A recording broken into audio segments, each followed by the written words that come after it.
గతంలో ఒక చిన్న ఊరిలో ఒక తల్లి ఆమె పిల్లలకి తన కళ్ళ ముందు ఒక చిన్న స్టీల్ బాక్స్ ని తెరిచి చూపించింది. అందులో రూ. 5 నోట్లు, ఒక రూ. 10 నోట్లు జాగ్రత్తగా దాచిపెట్టున్నాయి. ఇది నీ భవిష్యత్తు కోసమని ఆ బాక్స్ ని మళ్ళీ మూసేసింది. అవును, ఆ కాలంలో సేవింగ్స్ అంటే ఒక గర్వకారణం కదా.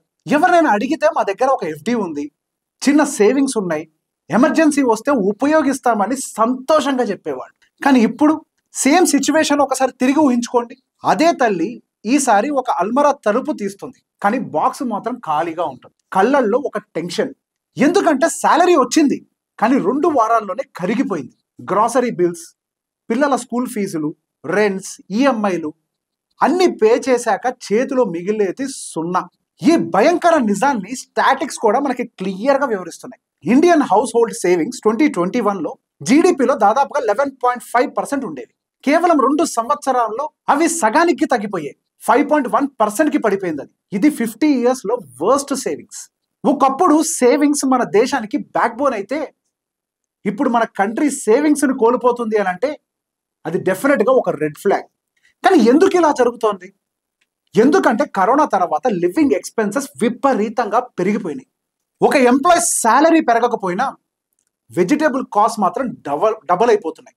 ఒక పిల్లాడి స్కూల్ ఫీజు ఒకేసారి 30 నుంచి 40 వేల రూపాయల వరకు పెరిగిపోతుంది. ఒకసారి హాస్పిటల్లోకి అడుగు పెట్టగానే లక్షల రూపాయల ఖర్చులు అవుతుంది. పెళ్లి ఖర్చులు మధ్య తరగతి కుటుంబానికి ఒక తలనొప్పిగా మారిపోయాయి. ఇలా ఖర్చులు పెరిగిపోతూ ఉంటే సేవింగ్స్ ఇంక ఎక్కడి నుంచి వస్తాయి? దీని రిజల్ట్ ఏంటంటే మనం సేవింగ్స్ చేయడం మానేసి బ్యాంకుల తలుపుల్ని మాత్రం తడుతున్నాం. గత 2 ఏళ్లలో ఇండియాలో హౌసింగ్ లోన్స్ విపరీతంగా పెరిగిపోయాయి. House loans, vehicle loans, education loans, దాదాపుగా ఇవన్నీ కలిపి 55% పెరిగాయి. ఇంట్రెస్ట్ రేట్స్ తక్కువగా ఉండడంతో మనం అందరం ఒక మాట అనుకున్నాం, ఇప్పుడే ఇల్లు కొనాలి, ఇప్పుడే కార్ తీసేసుకోవాలి అని. బ్యాంకులు కూడా ఈజీగానే లోన్స్ ఇచ్చేసాయి. కానీ మనం గుర్తించాలి ఒక విషయం ఏంటో తెలుసా? ఆ అప్పుల బరువు మన సేవింగ్స్ మీద పడుతుంది అని. లోన్ అంటే చాలా మందికి ఆశ, కానీ ప్లానింగ్ లేకుండా తీసుకుంటే అదే లోన్ మన జీవితాన్ని నాశనం చేసే శాపం అవుతుంది. ఒక నార్మల్ ఫ్యామిలీని ఒకసారి ఊహించుకోండి. ఒక మిడిల్ క్లాస్ పర్సన్, తన కల ఒక సొంత ఇల్లు, బ్యాంక్ లోన్ ఇచ్చేసింది. ఇంట్రెస్ట్ రేట్ స్టార్టింగ్ లో తక్కువగానే కనిపించింది, కానీ ఒక 2 ఏళ్ల తర్వాత ఇంట్రెస్ట్ పెరిగింది. దాంతోపాటు ఈఎంఐల భారం కూడా పెరిగింది. మరి ఇప్పుడు ఏమవుతుంది? వాళ్ళ మంత్లీ శాలరీలో దాదాపుగా 60% ఈఎంఐలకే పోతుంది. ఇక మిగతా డబ్బు ఇంటి ఖర్చులకు సరిపోతుంది. కరెక్ట్ గా చెప్పాలంటే సరిపోదు కూడా. ఎడ్యుకేషన్, హెల్త్, డైలీ ఎక్స్పెన్సెస్ అన్ని అప్పుతోనే నెట్టాల్సినటువంటి పరిస్థితిలోకి పడిపోయారు. ఒకప్పుడు గర్వంగా పొదుపు చేసే కుటుంబం ఇప్పుడు అప్పుల ఉచ్చులో చిక్కుకుపోయింది. ఇది ఒక కుటుంబ కథ కాదు, ఇది లక్షల కుటుంబాల వాస్తవం. 2025లో ఆర్బీఐ రిపోర్ట్ ప్రకారం ఒక మాట క్లియర్ గా అర్థమవుతుంది. హౌసింగ్ లోన్స్ జీడిపిలో 42.9% కి చేరింది అని. ఇది లాస్ట్ ఫ్యూ డికేడ్స్ లోనే ఎప్పుడూ చూడని రికార్డ్. సూపర్ రికార్డ్ కదా. లోన్ ని సరిగ్గా ప్లాన్ చేస్తే అది భవిష్యత్తుకు ఒక వంతెన లాగా తయారవుతుంది. కానీ ఆలోచించకుండా తీసుకుంటే అదే మన జీవితాన్ని క్రమంగా ఒక బంధించే గొలుసుగా మారిపోతుంది. సేవింగ్స్ కరిగిపోతాయి, మనసు నలిగిపోతుంది, చివరికి మన కలల ఇల్లు కూడా మనకే భారంగా మారుతుంది. ఈ రోజు పరిస్థితి ఏంటో తెలుసా? హౌసింగ్ లోన్స్ జీడిపిలో 42.9% కి చేరేసాయి. అంటే మనం సంపాదించిందంతా కాకుండా రాబోయే ఆదాయాన్ని కూడా అప్పుల రూపంలో ముందే ఖర్చు చేసేస్తున్నాం. ఒకప్పుడు మనము పొదుపులు మన రక్షణ కోసం చేసేవాళ్ళం, అంటే సేవింగ్స్ మన సేఫ్టీ కోసం చేసేవాళ్ళం. కానీ ఇప్పుడు మనం చేసే అప్పులు మనల్ని బంధించేస్తున్నాయి.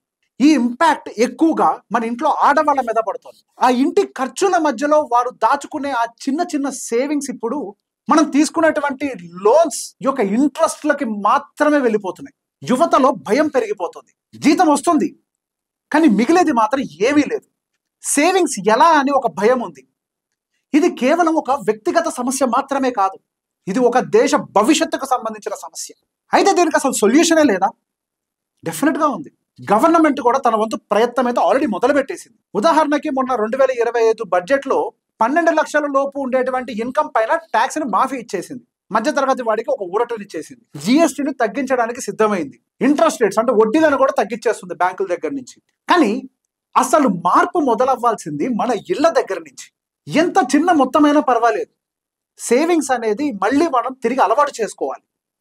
రోజుకి 500 ఒక 1000 రూపాయలైనా కానీ సేవ్ చేయాల్సింది మనకు అది అవసరం. ఎస్ఐపిలో, చిన్న సేవింగ్ స్కీమ్స్లో ఎక్కడో చోట పెట్టుబడులు పెట్టాలి. ఎందుకనంటే రేపటి భరోసా నేటి సేవింగ్స్ మీదనే డిపెండ్ అయి ఉంటుంది. మన చిన్న సేవింగ్స్ పిల్లల భవిష్యత్తు చదువు కోసం ఒక భరోసాగా ఉంటుంది. మన చిన్న సేవింగ్స్ మన భార్యకి ఒక రక్షణ. మన చిన్న సేవింగ్స్ రిటైర్మెంట్లో మనకు ఒక ధైర్యం. ఇక్కడ ఒక చిన్న విషయాన్ని గమనించండి. అప్పులు మనల్ని బంధిస్తాయి, సేవింగ్స్ మనకి ఒక ఫ్రీడమ్ని ఇస్తాయి. ఇప్పుడే మొదలు పెట్టండి, ఎందుకనంటే రేపు అనేది ఎప్పుడు ఆలస్యం అవుతుంది. Indian household savings 50 years లోలో ఉన్నాయి, కానీ మన చేతుల్లోనే మార్పు అనేది మాత్రం ఉంది. ఇన్వెస్ట్ చేయండి, ఫ్యూచర్ని ప్రొటెక్ట్ చేయండి.